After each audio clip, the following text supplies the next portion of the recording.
ready? I'm ready. All right, Miles, here we go. So five, four, three, two, and one. All right, folks, welcome back to the podcast. Very excited to have as my guest today, Myles Katz. Myles, welcome. Thanks, Guy. Thanks for having me. Awesome. So Myles leads the development of Confluence Retreats, which seeks to integrate nature-based multi-day psilocybin retreat experiences into Oregon's innovative legal framework. And in the process, collaborating with indigenous communities to restore ancient healing practices to the Cascade Siskiyou National Monument. Previously, Myles co founded the Synthesis Institute, where he served as director of business development, spearheading the development of one of the world's initial legal psychedelic service models. This groundbreaking initiative supported over 1,000 individuals in their mental health journeys until its closure in 2023. Myles, welcome to the podcast. Yeah, thanks. It's great to be here. Awesome. So before we get going, share with our listeners where you're from originally and where you are currently, and then we'll dive in. Yeah, so I was born in Manhattan, which is a very noisy, busy place, and had a long journey, including living in Africa for 6 years and Amsterdam to start my previous psychedelic retreat business that ultimately landed me here in Southern Oregon, where we run our legal psilocybin retreats through Confluence. Nice. So it's interesting because I was born in Manhattan and I'm also in Oregon right now. Cool. So how did all this start for you? Well, I'd say the psychedelic component of it, which is probably the more interesting and relevant component to talk about, started actually while I was living in Kenya, in rural Kenya, for about 6 years. I was in my late 20s at the time, and without having this language, I can see now in hindsight that I was very much a very high functioning, depressed alcoholic. And I was in this lull in life, and on the surface, I had everything that I had wanted. I was living in rural Africa, running a social enterprise. So this is a concept I was really into in my early 20s, essentially running for-profit businesses that had a social or environmental mission to help people who lived at the base of Right. the So economic period. this is Yeah. this is crazy interesting. How did you even get to this point where you're interested in starting social stuff? Yeah, I was raised in a family business, very entrepreneurial environment, and I never really thought about following a corporate career path. I was always really interested in business, but really it was instilled with this entrepreneurial perspective on the world, and so I had uh, towards the later stage of my undergraduate at Northeastern University in Boston. I was exposed to this concept of social entrepreneurship, which is using the principles and the tools of business, but having an to have an outcome that's not necessarily financially motivated, but increasing incomes for, the people at the base of the economic period or environmental missions. And it was just really inspiring professor who turned me on to this idea and kind of Mm. tilted my whole career path into this broad concept of using business skills to help create positive change in the world. So where was the genesis of the alcoholism?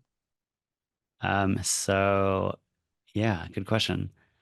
So my mother passed away when I was a teenager, and I'd say that like up until the time I was 15 when that happened, I would describe my life as a very privileged, quote, normal, upper middle class upbringing. And she was sick for a number of years, started with breast cancer, turned into leukemia.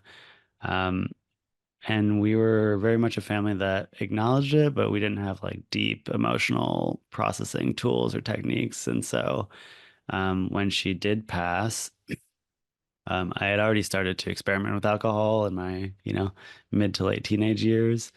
And when she passed, I just kind of dove into that rabbit hole. And Mm. it was all for fun and like to connect with friends, but through a lot of work in hindsight, I can see I was really just self-numbing quite a lot. And so I was grateful for that tool, and that I'm really grateful that I was safe. I mean, I look back at some of the things that were happening, and I must have had a guardian angel looking out for me because it was not a very safe use of alcohol. But yeah, I'd say like it really started with that and carried out throughout my 20s as my relationship with my dad and brother really shifted significantly as we all went our separate ways to process the death of my mom and ultimately, disconnect from one another instead of, lean in and support each other. So Northeastern University, and was that the kind of entree into the Synthesis Institute in a sense? Um, no, so my experience at Northeastern University led me to want to live in Africa and work in startups that helped people like essentially the global poor, base of the economic period, people who lived on $2 to $3 a day on average in developing countries like Kenya. And so I lived in Kenya for 6 years and Wow. I worked on a pretty interesting business that ultimately puttered its way along through the years. Still exists today, but never grew the way we had hoped. But we essentially worked with rural farmers in Africa, collected a local indigenous tree nut that they had on their properties and processed it into organic oils and agricultural inputs. And I was there for about 6 years working on this other business model. And it was around this time that I started to slip into a more depression based state. Now, let I me knew, interject for 1 second. yeah, So please. during this time, uh, did you engage in any kind of therapy? Mm-mm. Okay. Nope, nope. I Oh, was still drinking, as a lot okay. of us do in Western culture in their Yep. mid to late 20s, binging a couple times a week, but no conscious awareness of therapy or anything, and not even in Okay. the place to admit that I could benefit from it. Did you kind of consciously or intentionally, quote unquote, process your mother's death? No, I always had a very spiritual connection with that experience and with her even after she passed, but I didn't do any conscious processing of grief or anything of Okay. that nature. Yeah. Okay. Okay. It was really in my late 20s as I slipped into a depression. I knew I didn't want to come back home to the US, but I knew it wasn't really going so well in East Africa, despite the fact that I had this dream career, dream from where I was at as an undergraduate. And I started to very slowly experiment with psychedelics in very unintentional ways. And started out with like an experience once every year or two. And in 2016, I was at a Burning Man type festival in South Africa, and I had my first experience with LSD. And this was really the one that, as they say in the psychedelic world, lifted the veil and made me aware of all the things that I hadn't been aware of through the self-numbing. And I lost my appetite to drink alcohol pretty much immediately overnight, which was not an intention at all. Wow. And for about 6 months or so, I just had this tingling sensation in like the frontal lobe of my brain, which like at first scared me because I didn't know a lot about psychedelics at the time. And I really was curious if I did some long-term damage. And then as I dug more and more into the literature that was available at that time, which I'm very grateful for, it wasn't as much as available now, but there's still enough that I Hmm. could find it on the internet. I was really intrigued to learn how physiologically safe these substances are, some of the safest that we know about from a psychoactive standpoint, how other people have these healing experiences. And it just started this infinite curiosity that I still have today about how these tools, psychedelics, can be used to help us improve our well-being, whether that's treating mental illness or what I refer to as moving up the health spectrum from functioning to flourishing, which I think of as more my personal journey. Because I was Mm. not, while I can look back and I could say I probably should have been diagnosed and treated, I never was because I was so high functioning in an everyday sense. Hmm. And so that's really like an interest of mine still to this day is like I know there's a whole world of psychedelics for mental health treatment and there's no reason that shouldn't be acknowledged. But I think something that we're yet to talk about more intentionally as a culture is moving from like just not being unwell to like what is it like to be flourishing and living Mm. with purpose and having meaningful connections with ourselves and nature and others and maybe even, spiritual connection for some. And I love so, that distinction. Yeah, that's awesome. yeah. Um, so let's talk about Confluence, how that started. Yeah, so I had a very unique experience of being able to work legally with psychedelics since 2018. So the precursor to Confluence was an organization called Synthesis that ran legal retreats out of Amsterdam, where psilocybin is legal. It's not regulated like it is in Oregon, but it's legally available. And so that company raised venture capital and built a very professional therapeutic multimodality approach to psilocybin group retreats. And at the time, it was quite ahead of the game. 2018 was like right before this most recent surge in research and breakthrough therapy designation and media about psychedelics. And so, out of all the entrepreneurial projects I've worked on, it was really right place, right time. It's a big factor of being a successful, startup. And Mm. so, that company lasted for about 5 years. We had to do a lot of twisting and contorting to survive the pandemic. And in a lot of ways, like it's amazing we did survive the pandemic at all, given that we were an in-person group retreat business that, relied on travel.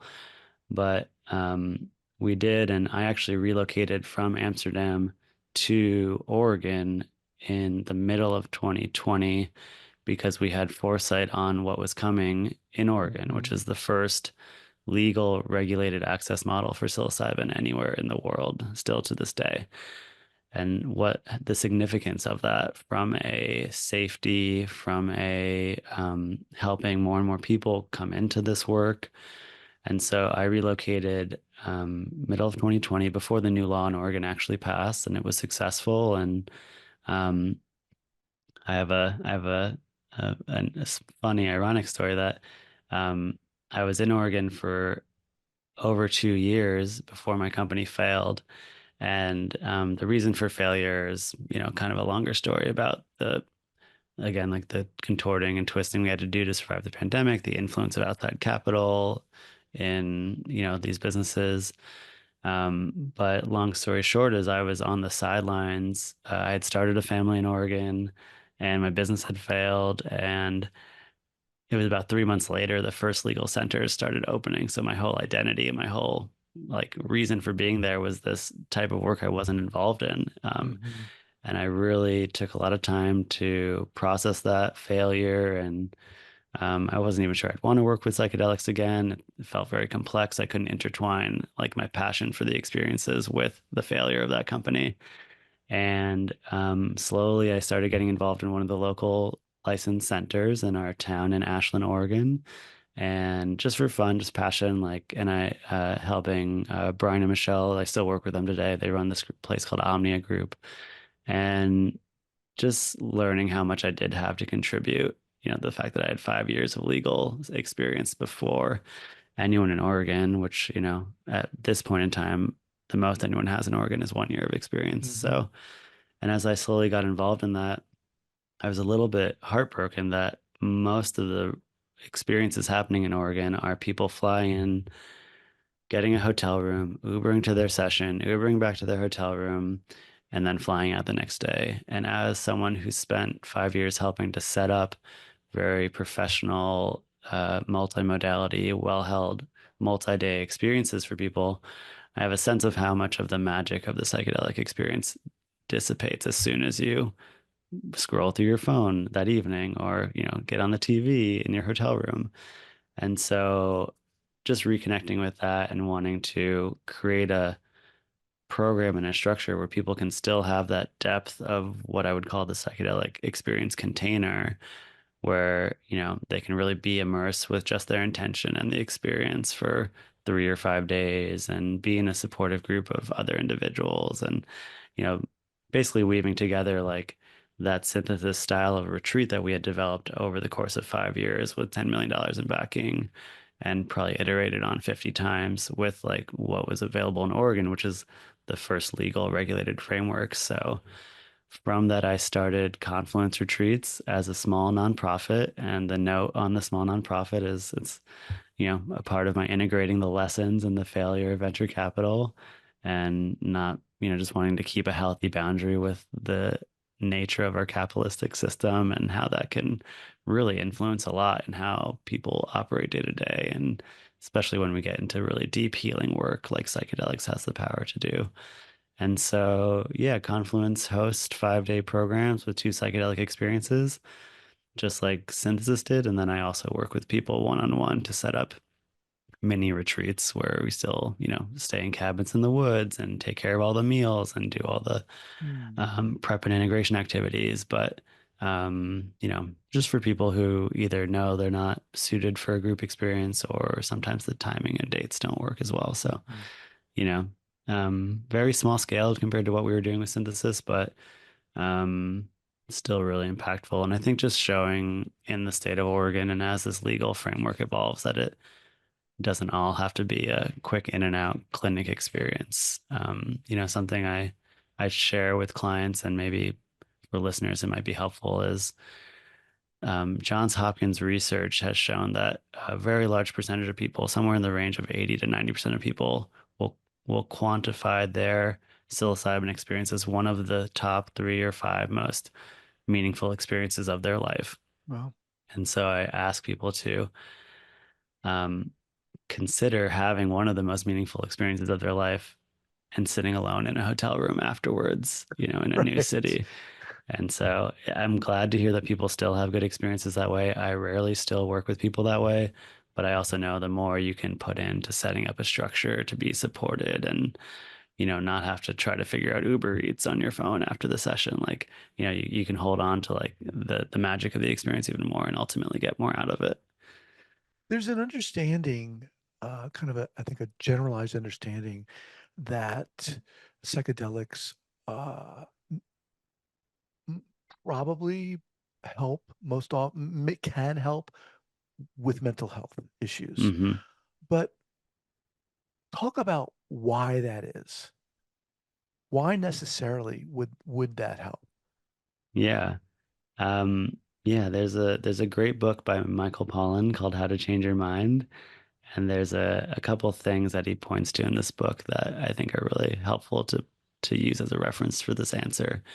But, on a grossly oversimplified level, we can look at um, depression as stress about the past and anxiety about stress about the future and PTSD as stress about a particular event. And so why can psychedelics help with all these different conditions is they're helping us get beneath the surface of these conditions. Like, what is it about my past that has led me to feel depressed or anxious or have this, triggering connection to this traumatic event? And it really helps us get to the why. We don't have a lot of techniques in the modern healthcare system that looks at why. It's mostly about suppressing symptoms, things like antidepressants and other techniques. And so with psychedelics, we're really getting a really powerful opportunity to look at why and what's behind the surface and what are the root causes of some of these things so that we can reorient. And something that is understood but not incredibly well understood is the neuroplasticity that psychedelics give us after the experience. So you might hear this term if you're researching psychedelics, but they're shown to help our brains be more flexible and make new connections easier. And in practice, what that is pointing towards is it's easier to change your behaviors or get new insights. And so, this author, Michael Pollan, calls psychedelics a PhD in the obvious, which I really like because he comments on how like the person in the clinical trial for smoking cessation will have the experience on psychedelics in the journey of their lungs turning black and collapsing. And for whatever reason, to that person's subjective experience, they'll really connect with like the harm they're doing to themselves by smoking cigarettes.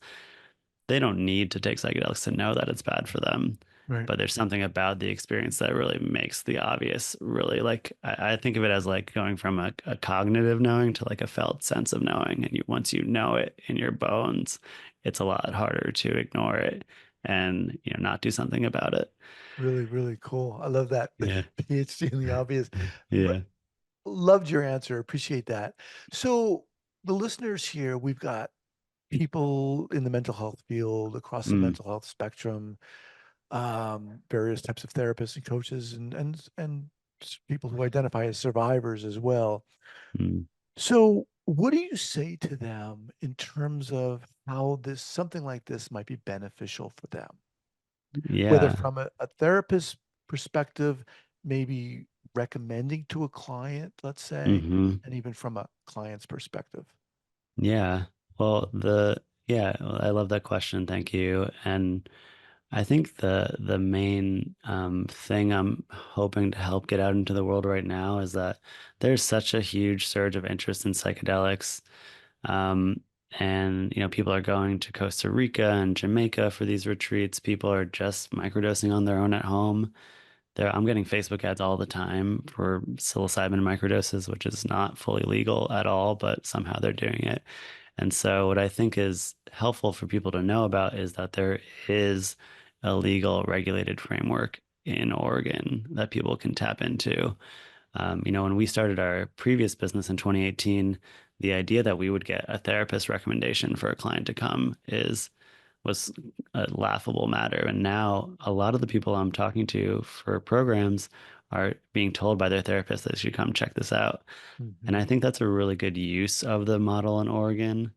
Like it's far from the most comprehensive therapeutic support system for these experiences, but it can be very easily, it's flexible enough to be really easily paired with an ongoing relationship with a therapist or with, an addiction recovery program. And I tell clients all the time, like, if I could wave a magic wand, I would have every single client, regardless of their intention, like having a long-term relationship with a therapist. I have that for myself. Like, and there's this nature where, like, no matter what engagement we have with a client around the psychedelic experience, even if it's for multiple weeks before and after, the the kind of insights and the ahas and the mental flexibility will continue to unfold, usually for months after the experience. And it's just a different support structure, a different incentive structure for an ongoing weekly, for example, therapist to have with a client versus like the one I have with clients is like, I'm here to maximize your outcomes for this one experience. And I'm not trying to be your therapist. I'm not trying to replace that.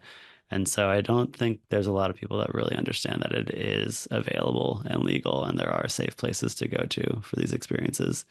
Um, so yeah, that's kind of like my main answer to that question. Yeah. So as we kind of wind down here, I know you talked a little bit about the process of coming to Confluence retreats, but more specifically, uh, who's it for?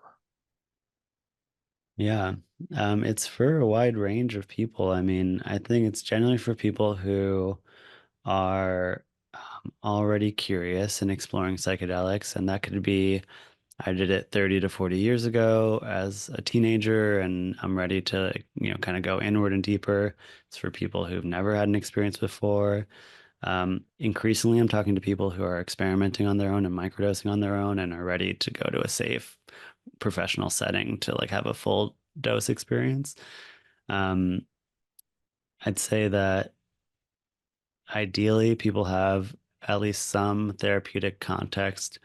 They have a preliminary sense of like where their trauma may be coming from in childhood, or and ideally they have an ongoing therapist relationship, Hmm. and they're ready to take that next step. They're ready, but they're mindful. They want to do it in a way that's safe and feels good and isn't like on the beaches of Jamaica, where they're not, as professionally held and definitely not regulated. I'll just say that there are great places to go that are not Oregon, but I do think the regulation provides a lot of safety and structure for people psychologically to go into these Hmm. experiences. And so, yeah, there's a small number of people who are better supported one-on-one instead of in a group setting, although I really personally believe in a lot in the value of communal support structures and healing as a group as opposed to individuals. And then there's a very small amount of people who are not quite ready or might need additional support or additional medical clearance before they come. But yeah, so it's pretty wide ranging, and a good facilitator will be able to tailor the experience and help support you in figuring out if this experience or this connection is right for you. You know, there's about 300 people that have their facilitator license in Oregon. So I always tell people, like, first and foremost, you really need to feel safe and trusting with the Hmm. person you're doing this work with. And that can take shapes in lots of different ways. It could be male, female, it could be life experience similarity, it could be, you know, someone's knowledge about the topic, like, you know, and ultimately, like, yeah, you got to be really consenting and comfortable with the path you're going to So, try this. okay, so let's say we've got someone who's interested, listeners are interested, they want to reach out to you. Let's say they are interested in the communal support aspect. They reach out to you. What can they expect in terms of steps? Yeah, so everyone, before I work with anyone, I do complimentary 45-minute, I call them exploration calls with people. So part of that process is filling out a very brief 2 to 3 minute health safety questionnaire. And then also booking a 45-minute call. And during that call, we'll talk about your intentions, why you're interested in psilocybin. I'll get a sense of you, you'll get a sense of me and us at Confluence, and then we can answer all the questions you have about the programs, and that's required for everyone before they come into. We have small group programs, so you know, one quote bad apple could really spoil the group experience. So it's a way that we assess to make sure everyone in the group is going to be a good supportive fit. And um, yeah, and then we start our formal preparation process about 20 days before the retreat, and that's administrative intake, but also internal preparation. What are the things you can do at home before you come to us in person to get ready for the experience and start to peel back the layers of the onion, so to speak, to give psilocybin a better chance of, you know, helping you discover things beneath the surface. And then, yeah, we take care of everything on retreat. So it's just about getting yourself to Southern Oregon. And we work with you for a period of a few weeks after the retreat remotely to make sure you're getting all the support that you need to integrate your experience. And then, yeah, continuing your healing journey and taking what you get out of the experience and really turning it into meaningful, lasting change in your life. How many people in the small groups generally? It's up to 8 clients in the Okay. small groups, and And we would how many have facilities? 3 facilitators in a Wow. group of 8. Yeah. Okay. Okay. Awesome.